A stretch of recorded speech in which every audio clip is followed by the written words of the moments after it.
1972-yil Sovet Ittifoqi Venera 8 missiyasi.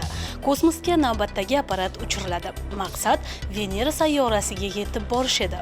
Ammo bu apparat o'z yo'lidan adashadi. Veneraga emas, Yer orbitasida qolib ketadi. Uning nomi Kosmos 482. Oradan 53 yil o'tdi. Bu 3 tonnalik temir hali ham sayyoramiz atrofida uchmoqda va endi uxlayapti. Xalqaro ekspertlar hozirda uning Yerga qaytishini kuzatmoqda. Eng qizig'i, apparatning qulash ehtimoli Markaziy Osiyoga to'g'ri kelmoqda. Savol tug'iladi: bu xavfli obyekt O'zbekiston ustiga qulashi mumkinmi? 1972-yil 31-mart kuni Sovet Ittifoqi tomonidan Venera dasturi doirasida Kosmos 482 nomli sayyoralararo kosmik apparati fazoga uchirildi. Ushbu qurilma aslida Venera 8 missiyasining zaxira nusxasi sifatida tayyorlangan bo'lib, asosiy vazifasi Venera sayyorasining atmosferasini o'rganish va sayyora yuzasiga qo'nish orqali ilmiy ma'lumotlar to'plash edi. Parvoz operatsiyasi Qozog'istonda joylashgan Baykonur kosmodromida amalga oshirilgan. Raketa yuklatilgan missiyani dastlabki bosqichlarini muvaffaqiyatli bajargan bo'lsa-da, yuqori bosqich, ya'ni blok D dvigatelida texnik nosozlik yuzaga kelgan. Shu sababli apparat Venera tomon yo'l ola olmay Yerning elliptik orbitasida qolib ketgan. Tezligi kamayadi. Har payt Yerga yaqinlashganda tezligi kamayavergan shu 53 yilda tezligi shunaqa kamayib ketganki, 100% shu apparat Yerga tushib ketadi. Qolib keta olmaydi. Chunki Yerga juda yaqinlashgan, tezligi pasayib ketgan, orbitada saqlanib qololmaydi, tushib ketadi.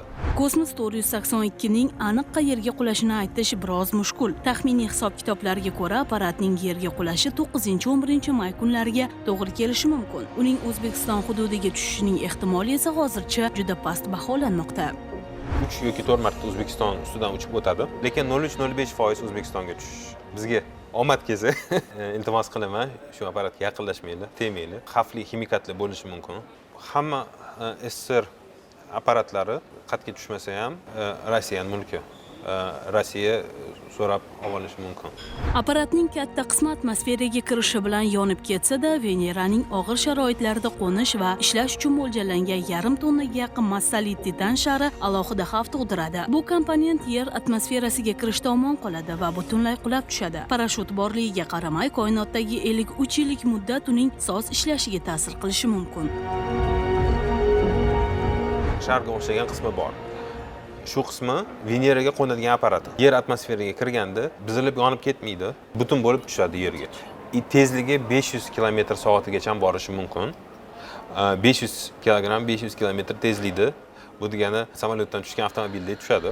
Shu o'rinda qo'shimcha qilib o'tish lozimki, sobiq Toshkent mashinasozlik konstruktorlik byurosi mazkur Venera dasturining so'nggi bosqichlarida munosib ishtirok etgan. U Venera 13 va 14 hamda Vega 1 va 2 apparatlari uchun grunt olish va burg'ulash qurilmalarini loyihalashtirgan va ishlab chiqargan. Ularni sinovdan o'tkazish esa Toshkent viloyatidagi Nevich qishlog'ida joylashgan sinov markazida amalga oshirilgan.